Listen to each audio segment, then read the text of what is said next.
Uncertainty in measurement. आप कोई measurement करते हो और उसमें जो एरर आता है उसको बोलते हैं uncertainty in measurement. But accuracy and precision not comes in uncertainty and measurement. तो अब हम देखेंगे एक्यूरेसी क्या होती है। How close are you to the actual value, आप एक्चुअल वैल्यू के कितने क्लोज हो उसको कहते हैं एक्यूरेसी।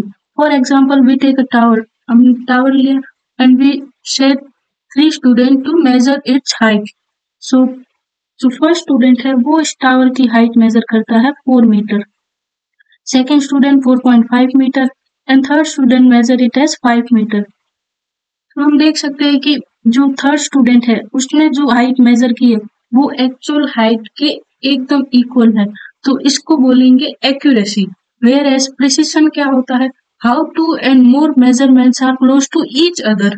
फॉर एग्जाम्पल हम पहले स्टूडेंट को बोलते हैं उसने इस टावर की हाइट मेजर की 3.5 मीटर, दूसरे सेकंड स्टूडेंट ने की 3.5 metre and the third student measure it as 3.4 metre.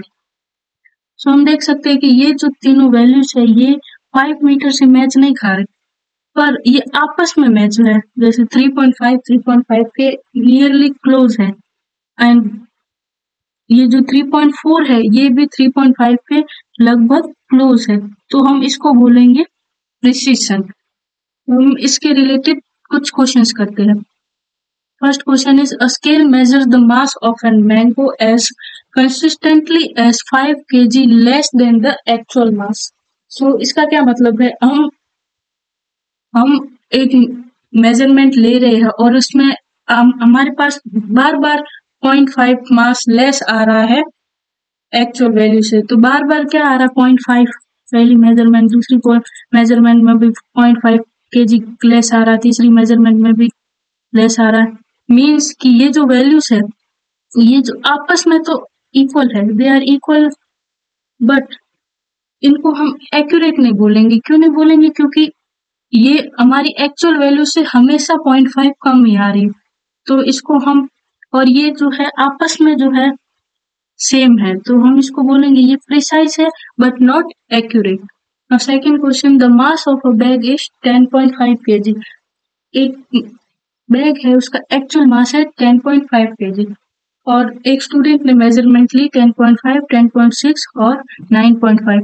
सो ये तीनों वैल्यूज आपस में इक्वल नहीं है, तो ये प्रिसाइज कभी नहीं हो सकती। ओके, सो एंड एक वैल्यू इसकी जो एक्चुअल वैल्यू से है मैच कर रही, सो ये जो वैल्यू है वो एक्यूरेट है पर प्रिसाइज नहीं है, so option B will be the answer. Scientific notation, a system of writing too big or too numbers to save space and time। हम कुछ टेक्निक्स आजमाते हैं जस्ट लाइक साइंटिफिक नोटेशन। उसमें क्या होता है कि हम बहुत बड़ी वैल्यूज जैसे मास ऑफ अर्थ, रेडियस या फिर डायमीटर ऑफ न्यूक्लियस, ये बहुत या तो बहुत बड़ी वैल्यूज है या तो बहुत छोटी वैल्यूज है, तो इनको छोटी स्पेस में लिखने के लिए, अपनी स्पेस और टाइम बचाने के लिए हम इनको साइंटिफिक नोटेशन के टर्म में लिखते हैं। For example mass of earth ये बहुत बिग वैल्यू है, तो हम इसको 6 into 10⁻24 भी लिख सकते हैं। और जस्ट लाइक हम डायमीटर ऑफ न्यूक्लियस को, ये बहुत छोटी वैल्यू से, पॉइंट के पीछे इतने सारे जीरो से, तो हम इसको 1.7 into 10⁻−15 भी लिखते हैं। मल्टीप्लीकेशन एंड डिवीजन, अब साइंटिफिक नोटेशन हमने निकाल दी, अब इनका मल्टीप्लीकेशन एंड डिवीजन कैसे होता है। फॉर एग्जाम्पल आपके पास फर्स्ट वैल्यू है, सेकंड वैल्यू है, आपको जो मल्टीप्लाई करना है उनको साथ में लिख लो, और जो 10 की पावर में जो टर्म्स है उनको 10 की पावर में लिख लो, और उनको जो भी पावर है उनको ऐड कर लो, और इस तरीके से आपका जो साइंटिफिक नोटेशन है उनको आप कैलकुलेट करते हो। और अगर आपको इनको मल्टीप्लाई नहीं डिवाइड करना है तो आप जो वैल्यूज है, अगर फॉर एग्जाम्पल ये आप एक वैल्यू देख रहे हो, अब ये 4 है, ये 4 ऊपर जाकर -4 में कन्वर्ट होगा। एग्जाम्पल 2.7 into 10⁻³ है, और आपके पास है 5.5 into 10⁴। अब ये 4 ऊपर जाएगा एंड 2.7 into 10⁻³ -4 ये होगा, और ये जो वैल्यू है ये नीचे ही रहेगी। आप ऐसे साइंटिफिक नोटेशंस को कैलकुलेट करते हैं। अगर सपोज यहाँ पे -4 होता तो ये ऊपर जाके +4 हो जाता। ऐसे आप वैल्यूज को कैलकुलेट करते हैं। एडिशन एंड सब्सट्रैक्शन, आपको दो वैल्यूज दी हुई है साइंटिफिक नोटेशन के टर्म में, सो आप उनको ऐड या सब्सट्रैक्ट कैसे कर सकते हो? सो जो वैल्यूज है उनको पहले उनकी पावर है उनको सेम करो। हमने इनकी पावर सेम की, -3 हमने इसको कन्वर्ट करने के लिए इसको 0.48 इंटू 10⁻² लिख लिया। अब जो पावर्स है उनको एक साथ लिख लो, पावर एंड जो नंबर है उनको एक्चुअल में माइनस कर लो। सो आपके पास फाइनल आंसर आ जाएगा। और ऐसे भी आप इसको अगर प्लस का साइन इधर होता तो आप इनको प्लस कर रहे होते। Okay, now we will see what are significant figures. The certain or sure and important digit in any measurement is called significant figures. आपको एक एग्जांपल दिया है कि 305.004। अब इसमें कितने सिग्निफिकेंट फिगर्स है ये आपको बताना है। तो हम पहले देखेंगे इसमें सर्टेन डिजिट्स कितने और अनसर्टेन डिजिट्स कितने हैं। सर्टेन डिजिट्स इसमें है 305, ये जो डेसिमल के आगे की वैल्यू है ये है सर्टेन डिजिट, और जो डेसिमल के पीछे की वैल्यू है 004 इसको बोलेंगे हम अनसर्टेन डिजिट। ओके, सो जितनी भी certain digit and uncertain digit एक डिजिट में होती है उनको मिलाकर ही बोलते हैं सिग्निफिकेंट फिगर्स। अब इसमें सर्टेन डिजिट कितनी है? 3, अनसर्टेन भी 3।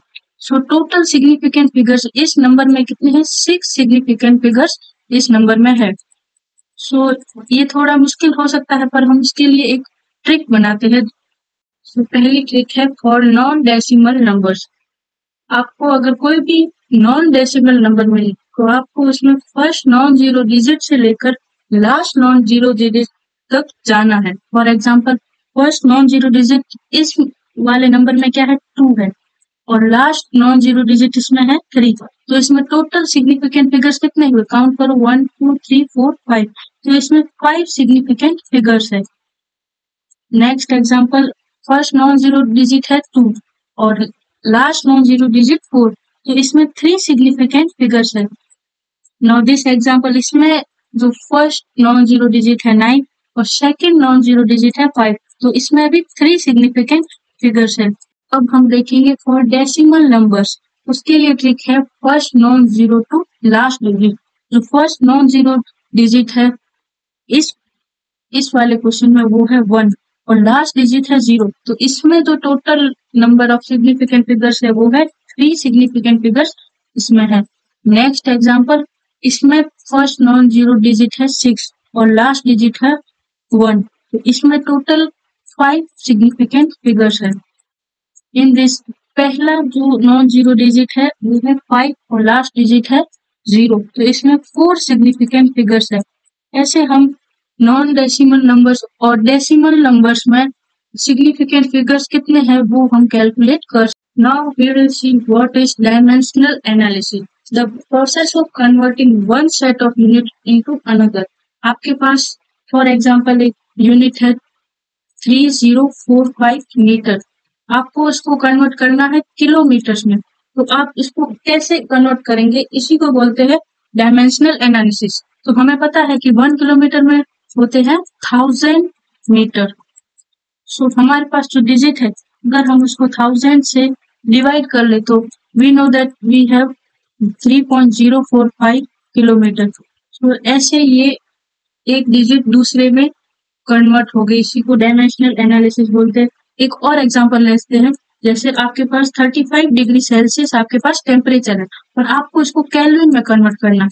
वी नो दैट 1 केल्विन, अगर हमको इसको केल्विन में कन्वर्ट करना है तो केल्विन इक्वल्स टू आपके पास जो भी डिग्री सेल्सियस में टेम्परेचर गिवन है उसमें 273 केल्विन ऐड कर लो, 273 ऐड कर लो। सो हम इसमें भी 35 प्लस 273.15 हम इसमें ऐड करेंगे तो हमारे पास टेम्परेचर केल्विन में आ जाएगा।